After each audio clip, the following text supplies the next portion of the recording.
Hello my CBSE champion बच्चों, आपका स्वागत है संकल्प भारत फाउंडेशन यूट्यूब प्लेटफॉर्म पे। और बोर्ड एग्जाम में आपकी 100% तैयारी के लिए मैंने बायोलॉजी में साइंस के बायो के चैप्टर लाइफ प्रोसेसेस को मैंने बोला था कि आपको 4 पार्ट में पढ़ना है, इसे एक चैप्टर मत समझे।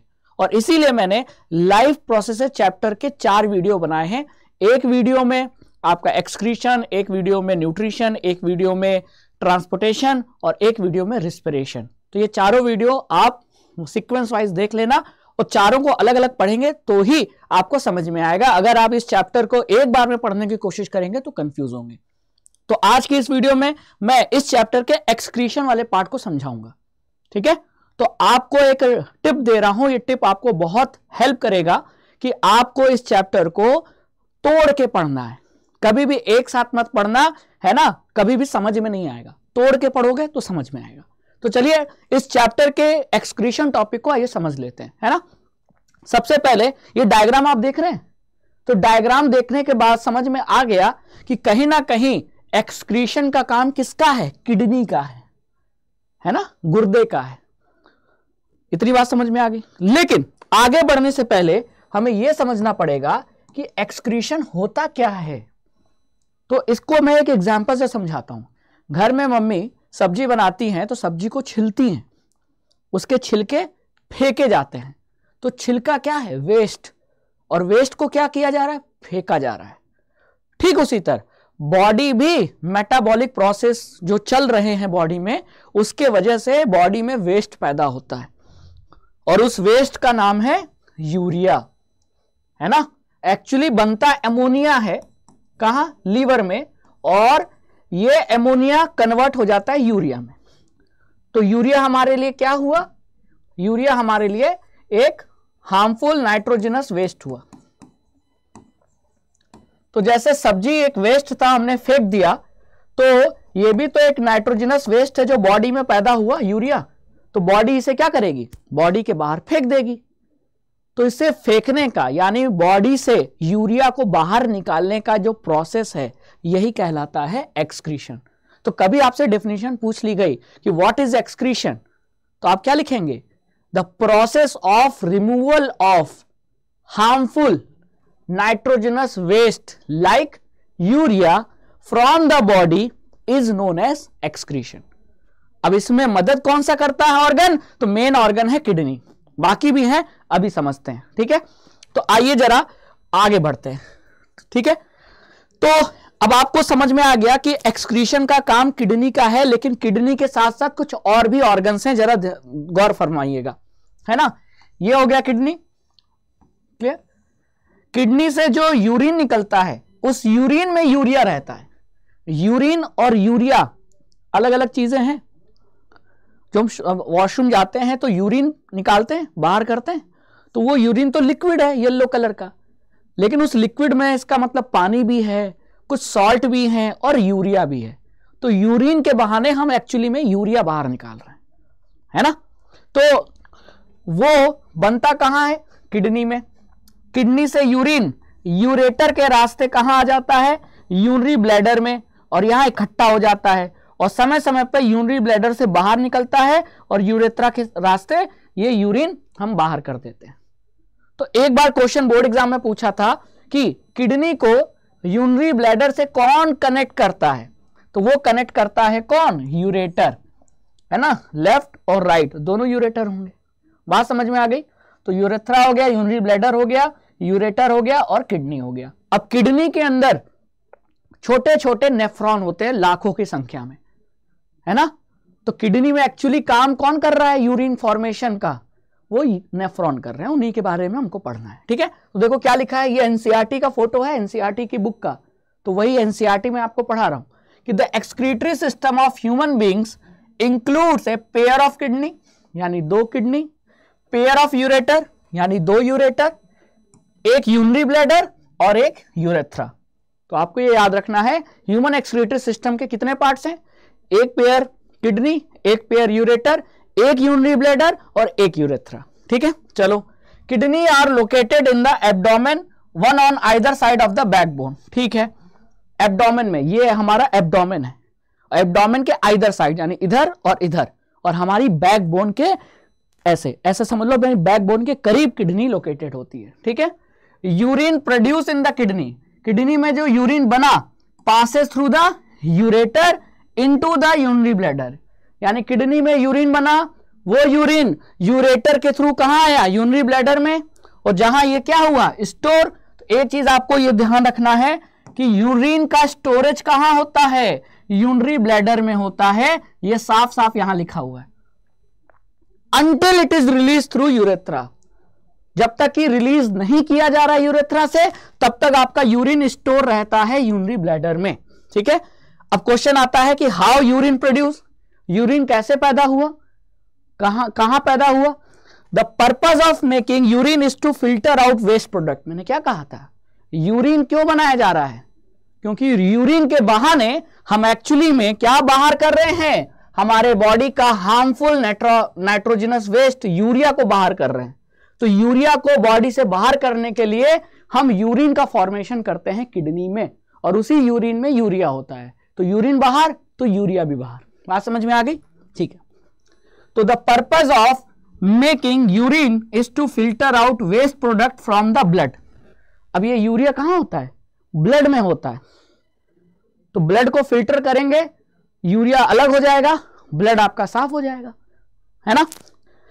Just as CO2 is remove from the blood in the lungs, nitrogenous waste such as urea और यूरिक एसिड। ये देखो, ये ध्यान रखना है, हमारे बॉडी में जो नाइट्रोजनस वेस्ट है वो यूरिया है और थोड़ा बहुत यूरिक एसिड भी है। तो ये दो आपको याद रखना है, मैं यहां लिख देता हूं। यूरिया तो है ही, यूरिया तो है ही, थोड़ा बहुत यूरिक एसिड भी रहता है, आप इसको मत भूल जाना, नहीं तो सब गड़बड़ हो जाएगी। क्या हो जाएगी मेरे बच्चा, गड़बड़ हो जाएगी। तो यूरिक एसिड और यूरिया, लेकिन ज्यादा क्वांटिटी में यूरिया, तो ये कहां रहता है, ब्लड में। तो ब्लड आपका गंदा है, तो ब्लड को किडनी में ले जाया जाता है। कौन लेके जाता है, ये लेफ्ट रीनल आर्टरी और राइट रीनल आर्टरी, ठीक है। ब्लड का फिल्ट्रेशन होता है, यूरिया छन के अलग हो जाता है और ब्लड साफ हो जाता है, साफ ब्लड को वापस बॉडी में भेज दिया जाता है। यही चीज यहां लिखी हुई है, ठीक है। तो it is then no surprise that the basic filtration unit in the kidneys. अब आगे यहां तक क्लियर हो गया, यहां तक सर क्लियर हो गया कि हाँ ह्यूमन एक्सक्रीटरी सिस्टम का पार्ट क्या है, ठीक है। और ह्यूमन एक्सक्रीटरी सिस्टम में नाइट्रोजनस वेस्ट कहां बनता है, कौन सा बनता है, कैसे उसे बाहर निकाला जाता है, ठीक है। इतना आपको क्लियर हो गया। अब आगे चलते हैं कि the basic filtration unit in the kidneys like in the lungs is a cluster of very thin walled blood capillaries. अब ये क्वेश्चन आ चुका है, thin walled blood, thin walled. अब आप ही बताओ कि किडनी में ब्लड को फिल्टर किया जा रहा है, क्यों, ब्लड में क्या है, ब्लड में यूरिया है, waste product from the blood. तो यानी कि जो ब्लड में यूरिया और यूरिक एसिड है उसको फिल्टर करना पड़ेगा। ये फिल्टर कहां किया जा रहा है, किडनी में।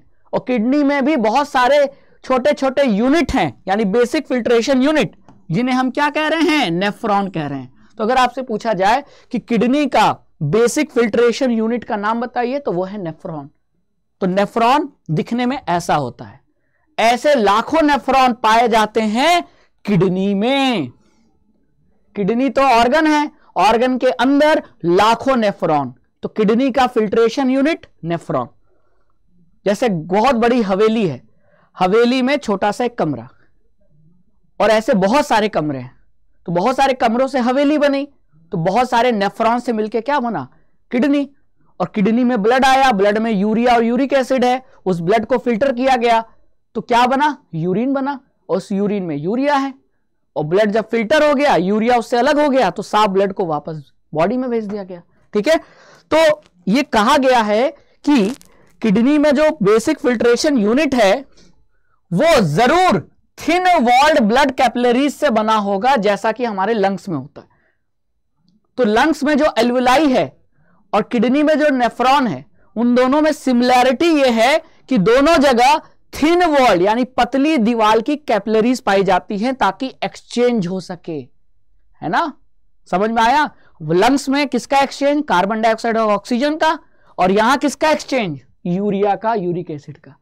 इसीलिए नेफ्रॉन में भी थिन वॉल्ड ब्लड कैपिलरीज पाई जाती हैं, और इन थिन वॉल्ड ब्लड कैपिलरीज के गुच्छे को हम ग्लोमेरुलस कहते हैं।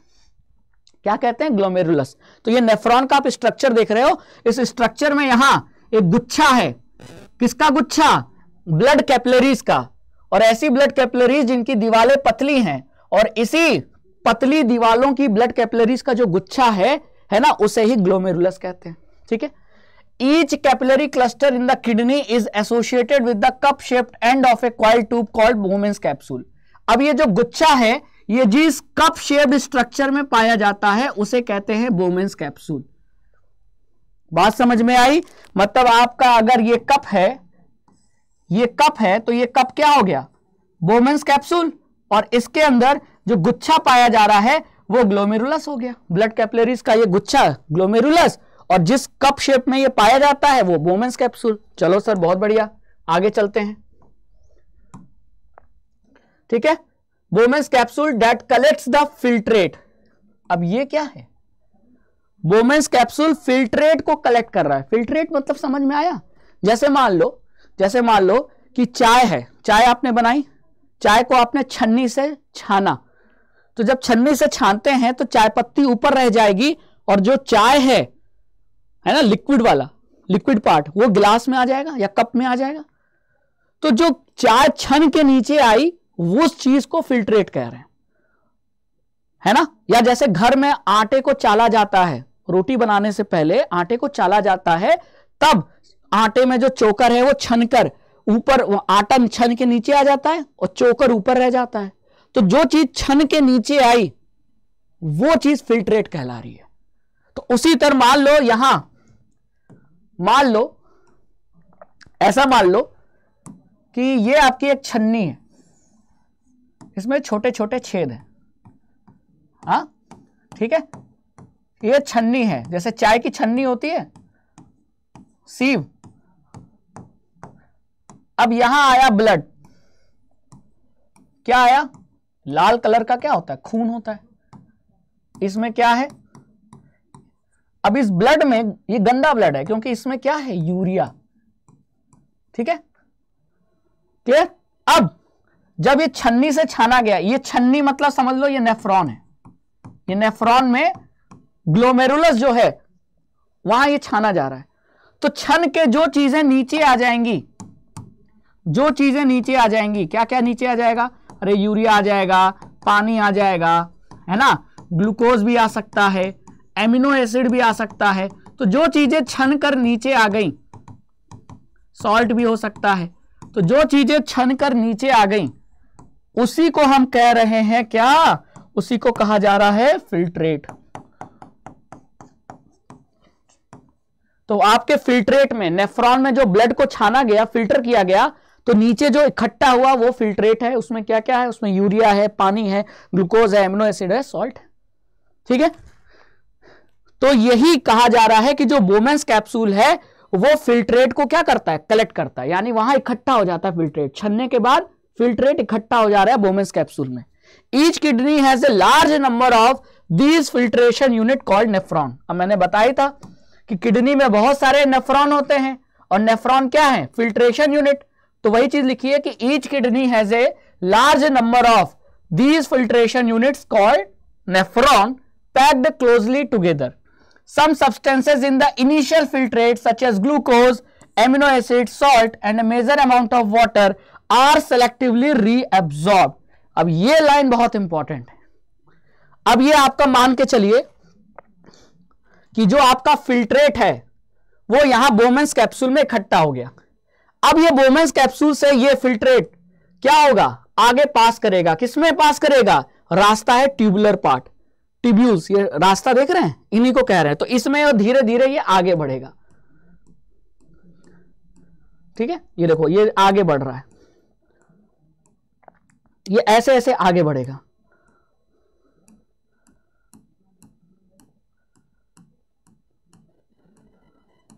ठीक है, तो ये रास्ता मैं बना दूं? हाँ सर बना दीजिए। ये देखो ये रास्ता ऐसे है, ये ऐसे जा रहा है, ऐसे गया, फिर ऐसे घूमकर ऐसे आया। ठीक है, बात समझ में आ गई है ना? तो तो कहा जा रहा है कि जैसे जैसे ये फिल्ट्रेट इस नेफ्रॉन के ट्यूबुलर पार्ट में आगे बढ़ेगा, तो जो काम की चीजें हैं, सारा कुछ काम का नहीं है। फिल्ट्रेट में क्या क्या काम का है जरा देख लेते हैं। तो फिल्ट्रेट में वाटर काम का है, ग्लूकोज काम की चीज है, एमिनो एसिड काम की चीज है, थोड़ा बहुत सॉल्ट काम की चीज है। यूरिया तो काम की चीज नहीं है, उसको तो बाहर करना है। तो कुछ खास चीजों का ही रीअब्जॉर्प्शन होगा, यानी सभी का नहीं, कुछ सेलेक्टेड चीजों का, और इसी रीअब्जॉर्प्शन को कहते हैं सेलेक्टिव रीअब्जॉर्प्शन। तो ये रीअब्जॉर्प्शन कहां से हो रहा है? सेलेक्टिव रीअब्जॉर्प्शन ये हो रहा है ट्यूबुलर पार्ट ऑफ नेफ्रॉन से। कहां से? ट्यूबुलर पार्ट ऑफ नेफ्रॉन से। बात समझ में आ गई? सेलेक्टिव रीअब्जॉर्प्शन ट्यूबुलर पार्ट से होता है। तो आप ही सोचिए कि फिल्ट्रेट में जो भी ग्लूकोज, एमिनो एसिड है ना, पानी है, ये सब क्या हुआ? सेलेक्टिवली रीअब्जॉर्ब्ड हो गया। तो आपका जो यूरिन है वो कंसंट्रेट हो जाएगा, गाढ़ा हो जाएगा। क्यों? क्योंकि उसमें पानी कम हो गया। पानी तो रीअब्जॉर्ब हो गया, ग्लूकोज रीअब्जॉर्ब हो गया। बच क्या गया? थोड़ा बहुत पानी अभी भी बचा है, यूरिया बच गया, थोड़ा बहुत सॉल्ट बच गया, है ना। So as the urine flows along the tube the amount of water reabsorb. अब ये लाइन बहुत इंपॉर्टेंट है। अब ये जो पानी है, ये पानी कितना रीअब्जॉर्ब होगा? ज्यादा भी हो सकता है, कम भी हो सकता है। ये दो बातों पे डिपेंड करता है। कौन सी दो बातें?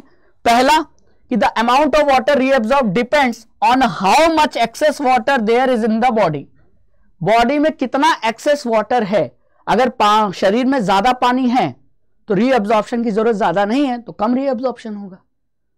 लेकिन गर्मी का मौसम है, शरीर में पानी की कमी है, तो बॉडी को पानी चाहिए, तो फिर इस फिल्ट्रेट में से पानी ज्यादा रीअब्जॉर्ब होगा। तो पहला फैक्टर कि बॉडी में कितना एक्सेस पानी है, और दूसरा on how much of dissolved waste there is to be excreted. और फिल्ट्रेट में जो यूरिया डिसॉल्व्ड है वो यूरिया कितने अमाउंट में है, कम अमाउंट में है कि ज्यादा अमाउंट में है, तो जिसको एक्सक्रीट करना है, बाहर निकालना है। इन दो फैक्टर पर डिपेंड करता है कि पानी कितना ज्यादा रीअब्जॉर्ब होगा। तो ये चीज एग्जाम में आती है कि name the two factor on which the selective reabsorption of water depends.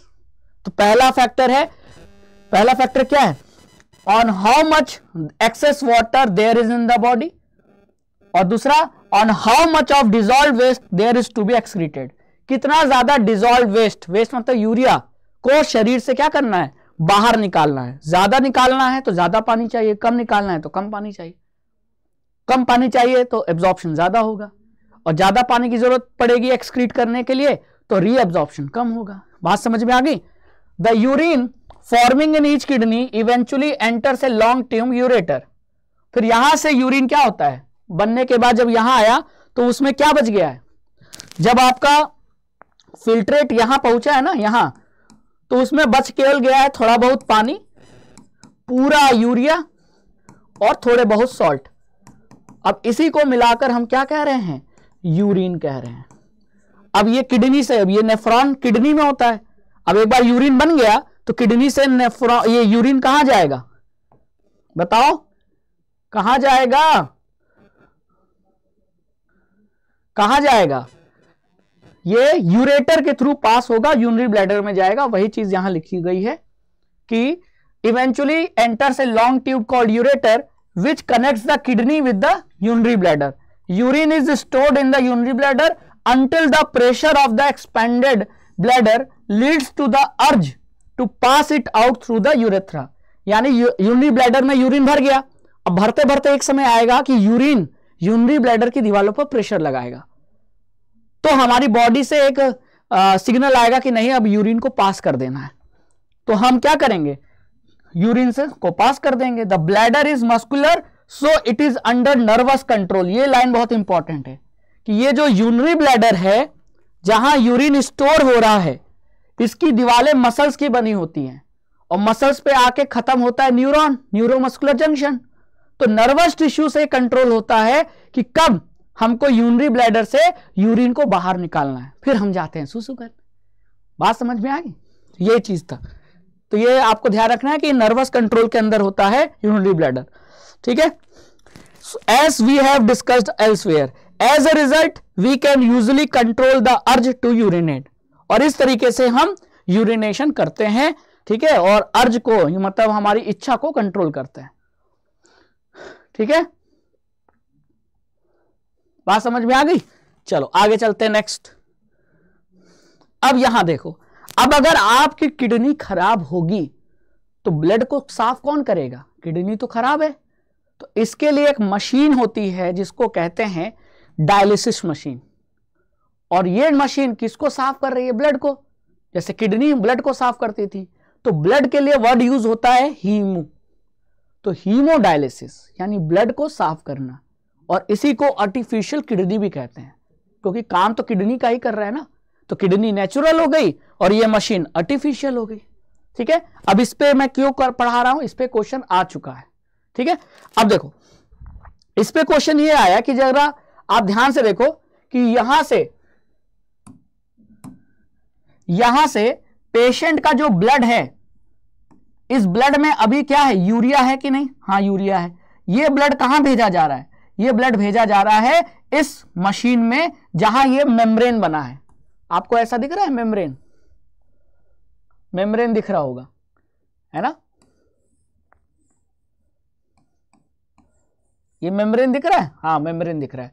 तो ये जो मेम्ब्रेन होता है वो सेमी परमेबल मेम्ब्रेन होता है, ठीक है।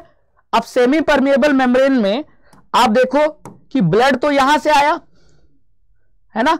अब ये येलो कलर का फ्लूइड कहां से आ रहा है? वो फ्रेश फ्लूइड यहां से आ रहा है येलो कलर का, इसको कहते हैं dialysing solution, fresh dialysing solution.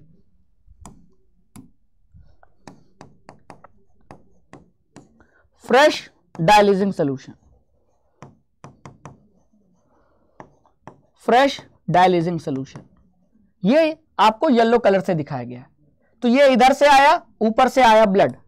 अब आप ही बताइए कि ब्लड और डायलिसिंग सॉल्यूशन में सिमिलैरिटी क्या है? तो यहां सिमिलैरिटी लिखी है कि दिस फ्लूइड यानी कि dialysing fluid has the same osmotic pressure as the blood. तो अगर आपसे पूछेगा कि ये डायलिसिंग सॉल्यूशन और ये जो पेशेंट का ब्लड है इसमें सिमिलैरिटी बताओ, तो आप सिमिलैरिटी क्या लिखोगे कि दोनों का ऑस्मोटिक प्रेशर सेम होता है, have the same osmotic pressure. बस अंतर यह है कि ब्लड में अभी पेशेंट के क्या है? यूरिया है, और इस डायलिसिंग सॉल्यूशन में यूरिया नहीं है, ठीक है। अब ये ब्लड और ये डायलिसिंग सॉल्यूशन दोनों यहां कांटेक्ट में आ रहे हैं, कांटेक्ट में आ रहे हैं कि नहीं? यहां देखो इधर ब्लड है, सॉरी ब्लड तो अंदर बह रहा है और बाहर ये येलो कलर का फ्लूइड है ना, ये फ्लूइड है येलो कलर का, और ये अंदर क्या है? ये तो ब्लड है, और ये जो ब्लू कलर का दिखा रहे हैं ये समझ लो मेम्ब्रेन है। तो मेम्ब्रेन में छेद होगा, मेम्ब्रेन में छेद होगा, तो उस छेद से जो ब्लड में यूरिया है वो यूरिया आ जाएगा किसमें? डायलिसिंग सॉल्यूशन में। तो जैसे जैसे यूरिया आपका डायलिसिंग सॉल्यूशन में आएगा तो आपका जो ब्लड है वो साफ हो जाएगा, और जो डायलिसिंग सॉल्यूशन है वो अब गंदा हो जाएगा। क्यों? क्योंकि उसमें क्या आ गया? यूरिया आ गया, तो सॉल्ट आ गए, ठीक है। अब आपके ब्लड में यूरिया सॉल्ट नहीं है, क्योंकि वो चला गया किसमें? सेमी परमेबल मेम्ब्रेन को क्रॉस करके चला गया किसमें? डायलिसिंग सॉल्यूशन में। तो अब ब्लड साफ हो गया। अब इस साफ ब्लड को वापस कहां भेज दिया जाता है? पेशेंट की बॉडी में। तो ब्लड आया, गंदा ब्लड, साफ ब्लड इधर चला गया। लेकिन अब आपका ये जो डायलिसिंग सॉल्यूशन है उसमें अब ये यूरिया आ गया इधर, और क्या आ गया? सॉल्ट आ गए, यूरिया भी और सॉल्ट भी। अब आपका ये डायलिसिंग सॉल्यूशन फ्रेश नहीं है, अब ये क्या हो गया? अब ये यूज्ड बन गया, यूज्ड डायलिसिंग सॉल्यूशन। अब आपसे पूछ सकता है कि फ्रेश डायलिसिंग सॉल्यूशन और यूज्ड डायलिसिंग सॉल्यूशन में क्या अंतर है? अंतर यह है कि यूज्ड डायलिसिंग सॉल्यूशन में आपका यूरिया और सॉल्ट ज्यादा है, फ्रेश वाले में ना यूरिया था ना सॉल्ट था, क्योंकि वो फ्रेश है। लेकिन जब ये ब्लड के कांटेक्ट में आया तो फ्रेश वाले में यूरिया कहां से आ गया? ब्लड से आ गया, सॉल्ट ब्लड से आकर मिक्स हो गया। अब ये फ्रेश नहीं रहा, अब ये यूज्ड वाला हो गया, जिसे दूसरे बॉटल में हमने इकट्ठा कर लिया। इस तरीके से शरीर का पूरा यूरिया, पूरा एक्सेस सॉल्ट आपका इस डायलिसिंग सॉल्यूशन में इकट्ठा हो गया, ब्लड साफ हो गया, साफ ब्लड को वापस भेज दिया गया। बस यही काम किडनी का था, ठीक है। और किडनी खराब है तो फिर ये काम मशीन करेगी, ठीक है। अब सोचो हमारे पूरे बॉडी में यहां क्या लिखा है कि द इनिशियल फिल्ट्रेट याद है कि जब किडनी में ब्लड को छाना गया था, जो नीचे इकट्ठा हुआ था वो फिल्ट्रेट था। वो फिल्ट्रेट डेली कितना पैदा होता है? 180 लीटर। तो क्या हम सूसू 180 लीटर करते हैं? नहीं, सूसू करते हैं दिन भर में 1 लीटर, 1.5 लीटर, 2 लीटर। तो 180 लीटर और सूसू केवल 2 लीटर जा रहे हैं, तो बाकी कहां गया? बाकी सेलेक्टिव रीअब्सॉर्ब हो गया था। वही मैं कह रहा था, है ना। However, the volume actually excreted is only a liter or 2 a day। यानी दिन भर में हम किडनी में तो 180 लीटर पैदा हो रहा है यूरिन, लेकिन निकाल केवल 1 से 2 लीटर रहे हैं, तो बाकी कहां गया? वही सेलेक्टिवली रीअब्सॉर्ब हो गया। कहां? सेलेक्टिवली रीअब्सॉर्ब हो गया ट्यूबुलर पार्ट में। बात समझ में आ गई? इसीलिए, ठीक है, because the remaining filtrate is reabsorbed in the kidney tubules. ये क्वेश्चन भी आ सकता है कि अगर आपसे पूछे कि हमारी बॉडी हर दिन 180 लीटर फिल्ट्रेट पैदा कर रही है, लेकिन हम यूरिन केवल 1 से 2 लीटर पर डे निकाल रहे हैं, तो गया कहां? आपका आंसर होगा किडनी के नेफ्रॉन में, वो ट्यूबुलर पार्ट में सेलेक्टिवली रीअब्सॉर्ब हो गया बाकी चीजें, ठीक है। वही चीज यहां लिखी हुई है। चलो अब बात करते हैं एक्सक्रीशन इन प्लांट। प्लांट में भी एक्सक्रीशन होता है, इसका मतलब प्लांट में भी कुछ वेस्ट पैदा होते होंगे। हाँ, तो जरा उन वेस्ट की बात कर लेते हैं कि वेस्ट इन प्लांट्स, प्लांट में कौन से वेस्ट पैदा हो रहे हैं। तो अगर आप इस पैराग्राफ को पढ़ोगे, plants use completely different strategy for excretion than those of animals. यानी एकदम डिफरेंट तरीका। Oxygen itself can be thought as a waste product generated during photosynthesis. Photosynthesis का प्रोडक्ट क्या है? खाना बनता है, साथ ही साथ ऑक्सीजन गैस रिलीज होती है। तो ऑक्सीजन एक तरीके का क्या है? एक्सक्रीटरी प्रोडक्ट हुआ कि नहीं, जो कि फोटोसिंथेसिस से पैदा हो रहा है। तो प्लांट क्या करेगा? ऑक्सीजन को रिलीज करता है, तभी तो हम कहते हैं कि पेड़ लगाओ, शुद्ध हवा, ऑक्सीजन देता है प्लांट। तो ऑक्सीजन दे तो रहा है, लेकिन वो उसके लिए, प्लांट के लिए एक्सक्रीटरी प्रोडक्ट है। तो पहला हो गया ऑक्सीजन, ठीक है। फिर we have discussed earlier how plant deal with oxygen as well as carbon dioxide. They can get rid of excess water by transpiration. अब देखो, पानी भी प्लांट के लिए एक तरीके का वेस्ट है। और जब धूप पड़ती है प्लांट पे, तो पानी के पत्तियों के स्टोमेटा से पानी क्या होता है? इवेपोरेट होता है, जिसको हम कहते हैं ट्रांसपिरेशन। तो ट्रांसपिरेशन के मेथड से भी प्लांट क्या कर रहा है? एक्सेस वाटर को रिमूव कर रहा है। तो ये भी एक तरीके का क्या है? एक्सक्रीटरी वेस्ट है प्लांट का, ठीक है, ठीक है। फिर and that they can even lose some part such as leaves. Many plant, देखिए, for other waste plant use the fact that many of their tissue consist of dead cells and that they can even lose some part such as leaves. Many plant waste products are stored in cellular vacuoles। तो ये भी ध्यान रखना है कि कई plant में जो एक्सक्रीटरी या वेस्ट प्रोडक्ट होता है वो सेलुलर वैक्यूल में स्टोर होता है। Waste products may be stored in the leaves that fall off. Other waste product are stored as resin and gums. तो अब देखिए, रेजिन, गम्स, ये सब भी क्या है? प्लांट में जो स्टोर रहता है। कहां स्टोर रहता है? ओल्ड जाइलम में। ये कहां स्टोर रहता है? Stored in old xylem. ये क्वेश्चन आ चुका है, इसीलिए मैं खास एम्फेसिस कर रहा हूं, स्टोर्ड इन ओल्ड जाइलम, ठीक है। ये भी प्लांट के लिए वेस्ट की तरह है, जिसको प्लांट समय समय पे बाहर निकालता है, ठीक है। पत्तियां जो हैं, वेस्ट प्रोडक्ट में B stored in leaves that fall of. तो जो पत्तियां मुरझाकर नीचे गिर जाती हैं, उसमें भी वेस्ट प्रोडक्ट रहता है। तो ऑक्सीजन, एक्सेस पानी, रेजिन, गम्स, ये सब प्लांट के वेस्ट प्रोडक्ट हैं, जो कि प्लांट बाहर निकाल देता है। तो इस पे क्वेश्चन आ जाता है।